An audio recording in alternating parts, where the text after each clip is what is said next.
j'apprécie de jouer devant ce public et dans ce stade. C'est vraiment quelque chose de très beau. C'est la première fois que je joue dans un stade aussi grand. Comme j'ai déjà dit auparavant, j'aimais bien jouer à l'extérieur justement pour avoir ce genre d'ambiance et ce genre de stade. Ben là, maintenant que c'est en ma faveur, quoi de mieux? Un week-end sur deux, je suis là, je me régale et voilà, tant mieux.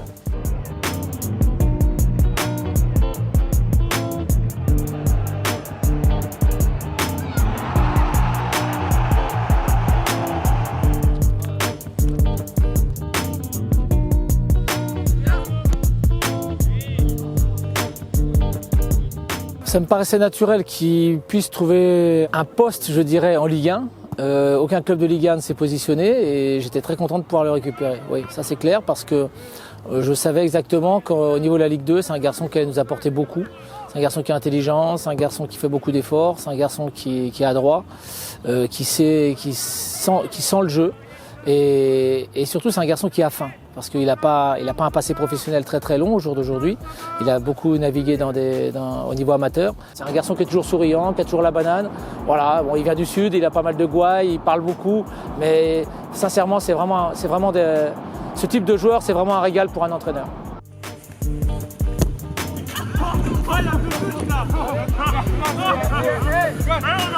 C'est lui le plus gros chambreur du vestiaire. C'est toujours bon pour l'équipe d'avoir entre guillemets un clown. Tout le monde a une bonne entente avec lui parce que voilà, c'est quelqu'un de très sociable. Il sait se faire aimer, toujours en train de taquiner. Mais oui, sur le terrain, on a une bonne entente.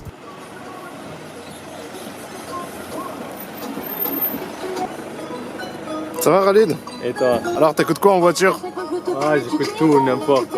Là, celle-là, j'aime bien celle-là en ce moment. En plus, c'est une petite gêne de Strasbourg, tranquillement. Et sinon, je rends fou les autres avec du Joule.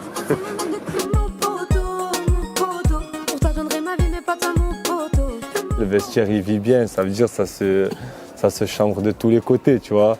Et c'est ça qui est marrant, et c'est là qu'on voit que le groupe est sain. Dès qu'il y en a un qui fait une petite connerie ou il se loupe sur quelque chose, c'est vrai qu'on ne le loupe pas et on le termine.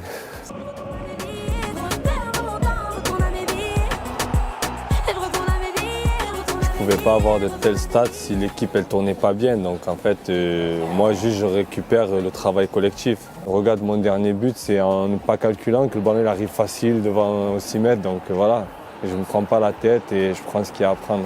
Franchement, je n'ai pas de but préféré. Pour moi, le but préféré, c'est celui-là qui rapporterait des points.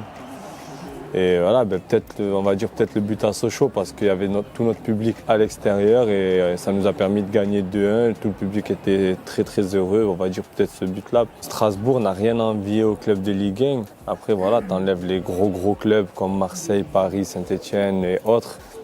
Pour plus de la moitié des clubs de Ligue 1, Strasbourg n'a rien à envier et limite a même plus d'ambiance que d'autres clubs. Et après voilà, moi je savais à quoi m'attendre parce qu'en ayant joué contre Strasbourg en national, j'avais vu comment c'était ici et en plus en ayant déplacé le COP bien derrière les cages, ça fait encore beaucoup plus de bruit je trouve. Au début tu t'y attends pas et à 2 mois de la fin tu y es. Dans la course. Mais bien sûr, tu le joues à fond le coup. Ben là, on est dans le peloton de tête.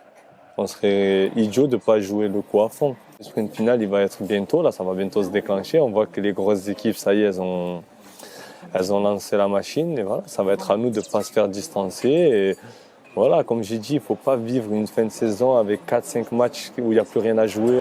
Il y a toutes les équipes qui sont au rendez-vous et ça va être très dur. Il faut éviter de faire des erreurs. C'est l'équipe qui fera le moins d'erreurs qui sera là-haut, tu vois. Et après, si on peut être dans les 3, tant mieux. Si on ne l'est pas, ça sera quand même une belle saison. Et on s'appuiera sur cette saison pour les prochaines.